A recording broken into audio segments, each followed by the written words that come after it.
Good morning dear students. Standard eighth subject आपका social science. Social science में आज हम नागरिक शास्त्र का तीसरा अध्याय करने जा रहे हैं, जिसका नेम है हमें संसद क्यों चाहिए। Why do we need a parliament. भाई हमें संसद की ज़रूरत क्यों पड़ती है। तो प्यारे बच्चों, आप सभी को पता है कि जो हमारी भारतीयों की जो व्यवस्था कैसी है, एक लोकतांत्रिक व्यवस्था है और इस पर भारतीयों को गर्व है कि हम क्या है, एक लोकतांत्रिक व्यवस्था का हिस्सा है। लोकतांत्रिक पता ही होगा तुम्हारे को, क्या जो लोगों के द्वारा चुनी गई जो सरकार है, जिसमें क्या है सभी नागरिकों का क्या है अधिकार है। इस तरह क्या है जो हमारी संसद है, देश के नागरिकों को निर्णय प्रक्रिया में हिस्सा लेने और सरकार पर अंकुश रखने में मदद देती है। इसी आधार पर जो संसद है हमारी भारतीय लोकतंत्र का सबसे महत्वपूर्ण प्रतीक है। और जो संसद है ये देश की केंद्रीय विधायिका को संसद कहते हैं। ये संसद पता है तुम्हारे किसको कहते हैं, कि जो देश की जो केंद्रीय विधायिका को संसद कहते हैं। जो भारतीय संसद का निर्माण जो किसके द्वारा किया जाता है, ये राष्ट्रपति के द्वारा, लोकसभा और राज्यसभा के मेल से होता है। प्यारे बच्चों, ये जो भारतीय संसद का जो निर्माण होता है, ये एक तो राष्ट्रपति के द्वारा, लोकसभा और राज्यसभा के मेल से होता है। तीनों के मेल से क्या है इसका निर्माण होता है।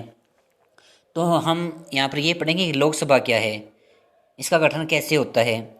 तो यह संसद का निचला सदन है। ये लोकसभा ये क्या निचला सदन है, और जो राज्यसभा है ये क्या है संसद का ऊपरी सदन माना जाता है इसको। जो लोकसभा है इसका जो कार्यकाल होता है, जो अवधि होती है, 5 वर्ष के लिए किया जाता है। ये इसका गठन ये 5 वर्ष के लिए किया जाता है और इसके 545 देश है और 543 देशों का चुनाव जनता द्वारा किया जाता है।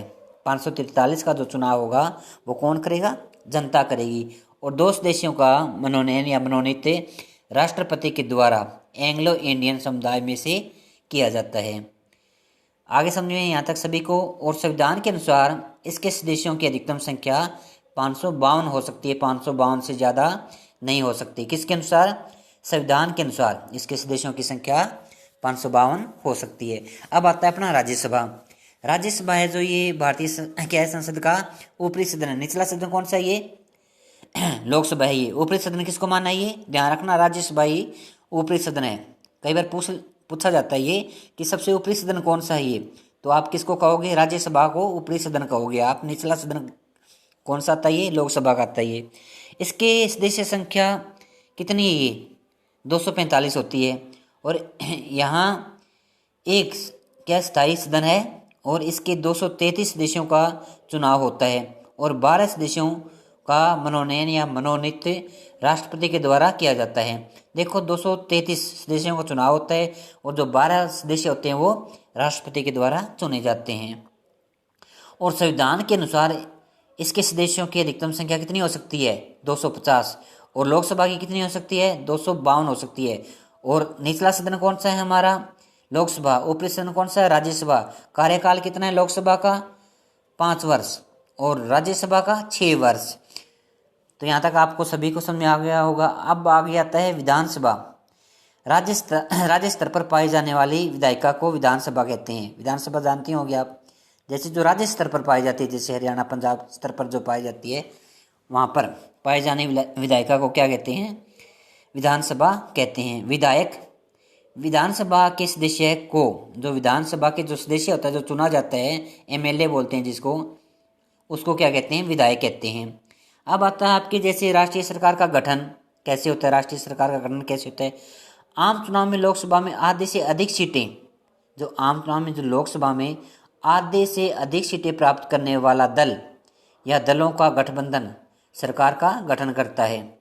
आधी से अधिक सीटें आनी चाहिए ये, फिर क्या है वो सरकार का गठन कर सकता है। ये विपक्षी दल क्या होते हैं, जो सरकार के विपक्ष में बैठता है। जब एक सरकार क्या है, जैसे एक पार्टी जीत जाती है और दूसरी पार्टी क्या हारती है, तो उसके विपक्ष में बैठती है वो। ये संसद में बहुमत प्राप्त दल या गठबंधन का क्या विरोध करने वाली सभी राजनीतिक दल, जो क्या है संसद में बहुमत प्राप्त दल या गठबंधन का विरोध करने वाले सभी राजनीतिक दल क्या कहलाते हैं, विपक्षी दल कहलाते हैं। अब आता है आपके संसद के कार्य। भाई संसद के काम क्या है, क्या करती है संसद, इसमें आता है कि कानून बनाना, कानून संसद के द्वारा, और जो बजट पास करना क्या होता है, ये भी क्या होता है, ये संसद के द्वारा किया जाता है ये। तो अब आता है आपके कि जो लोकसभा के गठन, जो पहली लोकसभा का गठन कब हुआ था, ये 1951 से 1952 में हुआ था, और वर्तमान में जो है 17वीं लोकसभा चल रही है, ध्यान रखना ये। यहाँ तक आप सभी को क्या क्लियर हो गया है। आगे आता है प्रश्नकाल। संसद के स्तर के दौरान प्रतिदिन कार्यवाही का पहला 1 घंटा, जिसमें क्या है, संसद सदस्य, मंत्रियों और प्रधानमंत्री से सवाल पूछे जाते हैं, वो होता है प्रश्नकाल। Thanks watching for video.